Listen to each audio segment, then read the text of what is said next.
a term-level representation of the type called type rep. And for now, I'm just going to assume that you have equality on type reps. So, and from type rep, we can build the dynamic type. So this is just part of GHC's libraries as they are today. A dynamic is a pair of, well, a type rep and a value, right? So it's just packed up inside. So building a dynamic is pretty easy, right? You just pair up the value here, x, with its type rep. And there's this little proxy nonsense for telling the type rep which instance of the class to use.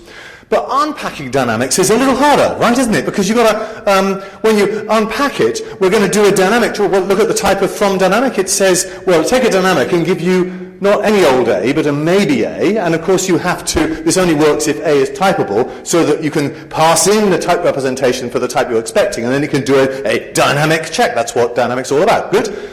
But then we do this comparison here. The type representation of x is equal to the type representation that we're expecting. That's this TRR thing. And if they're equal, well, then we can return x. And if they're not, we can return, just x. That should be just x. What's wrong with this? Of course it's not. It's just there's no reason for GHC to believe that just because the equality holds that x does have type A.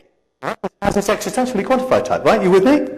So it's simply rejected. So in the library, this is what happens, right? You have to use unsafe coerce. I hate unsafe coerce. I'm thinking of exercising micropayments for every execution of unsafe coerce.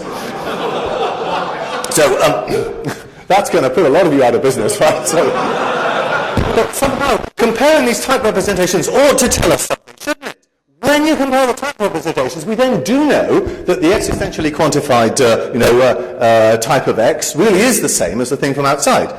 So here's what we want to do. We want to say that type rep should itself have a type index. Right, so look at the new class. This class typeable, this is a new class typeable coming. If you don't stop me, this is what's going to happen. Right, so type rep is just going to have type rep of A. So type rep now has a type index.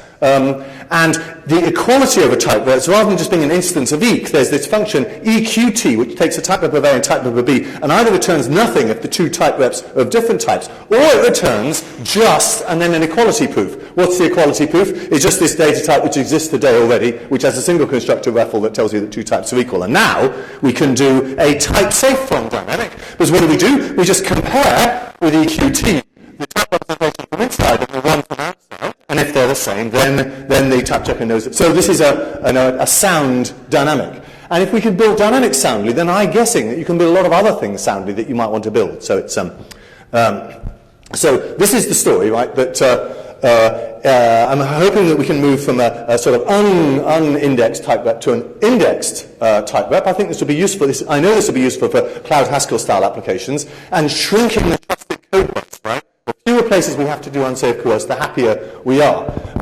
Interestingly, to make this work out fully, we need not just type equalities, you've seen some of them right here, but kind equalities.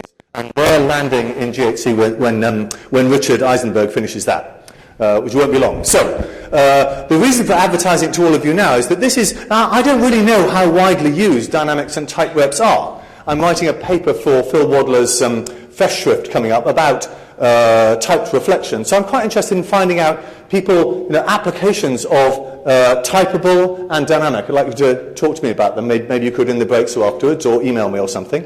And the other thing I'd like to know is if we switch from an unindexed type rep, as she is today, to an indexed one, how much pain is that going to cause you? My hypothesis is it's all a very small part of the code base, crucial but fairly small. But I've been bitten in the past by unreasonable amounts of pain caused by apparently innocuous changes. So I'm sort of advertising it to you and encouraging you to talk to me if you think that'll cause you difficulty. But also, please tell me about applications of dynamic and type rep that you use already. That's it.